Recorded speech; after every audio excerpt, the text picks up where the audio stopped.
আসসালামু আলাইকুম। I news বাংলার আন্তর্জাতিক সংবাদে স্বাগতম। পুরো গাজার নিয়ন্ত্রণ নেবে ইসরায়েল, বলছেন নেতানিয়াহু। টেলিফোনে কথা বলছেন পুতিন ট্রাম্প, কি হবে?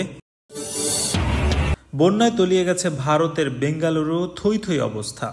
ইসরায়েলি প্রধানমন্ত্রী বেনিয়ামিন নেতানিয়াহু ঘোষণা দিয়েছেন গাজা উপত্যকার পুরো অঞ্চলের নিয়ন্ত্রণ নেবে ইসরায়েল। ইসরায়েলি সামরিক বাহিনী গাজার উত্তর ও দক্ষিণাঞ্চলের অপারেশন গিদিয়ন্স চ্যারিয়ট নামে ভয়ঙ্কর স্থল অভিযান শুরু করেছে। ঠিক এমন সময়ে নেতানিয়াহু এ ঘোষণা দিলেন। এর আগে গাজায় সীমিত পরিমাণে খাদ্য সহায়তা প্রবেশের অনুমতি দেন নেতানিয়াহু। তবে তিনি বলেন, কূটনৈতিক কারণে দুর্ভিক্ষ ঠেকাতে এ সিদ্ধান্ত নেওয়া হয়েছে। বার্তা সংস্থা এএফপির প্রতিবেদনে বলা হয়েছে, গত 24 ঘন্টায় গাজায় ইসরায়েলি বিমান হামলায় অন্তত 148 জন নিহত হয়েছে। ইসরায়েলি সেনাবাহিনী জানিয়েছে তারা হামাসের বিরুদ্ধে ব্যাপক স্থল অভিযান শুরু করেছে।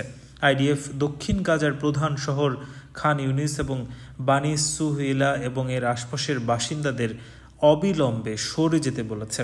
আইডিএফের আরবি ভাষী মুখপাত্র অভিচে আদ্রি টেলিগ্রামে বলেন, এই এলাকায় সন্ত্রাসীদের আস্তানা লক্ষ্য করে হামলা চালানো হবে।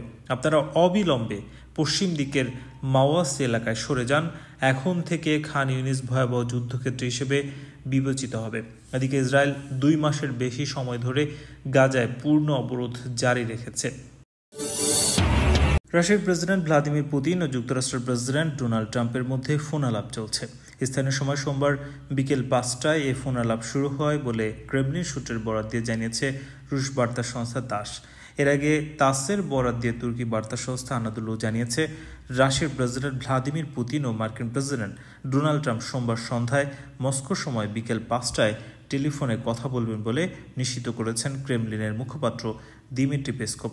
সোমবার মস্কো এক প্রেস ব্রিফিংয়ে পেসকভ বলেছেন, এই ফোন আলাপের মূল উদ্দেশ্য হল গত সপ্তাহে ইস্তাম্বুলে অনুষ্ঠিত রাশিয়া ইউক্রেন শান্তি আলোচনার ফলাফল নিয়ে আলোচনা করা।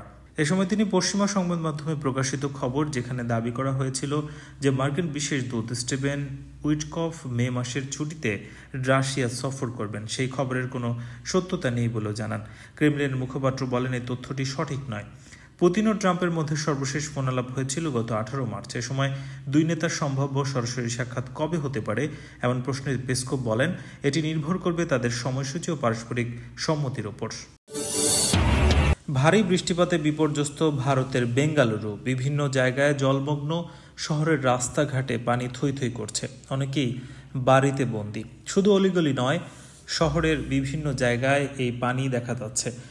বিকেল থেকেই বেঙ্গালুরু এবং তার পার্শ্ববর্তী এলাকায় বৃষ্টি শুরু হয়েছে। সময় যত গড়িয়েছে বৃষ্টির পরিমাণ বেড়েছে। শহরের দিকে দিকে পানি জমতে শুরু করে, কোথাও হাঁটু সমান পানি বা কোথাও পানি কোমর ছুঁই ছুঁই। বিপদের রাতে কিছু জায়গায় বিদ্যুৎ সংযোগ বিচ্ছিন্ন করে রাখা হয়েছে। জানানো হয়, যতক্ষণ পর্যন্ত না পানি নামছে ততক্ষণ বিদ্যুৎ সংযোগ দেয়া হবে না। সকালে বৃষ্টির ছবি পাল্টায়নি। টানা বৃষ্টির জেরে পরিস্থিতি আরও খারাপ হয়েছে, বিঘ্ন হয়েছে যান চলাচল।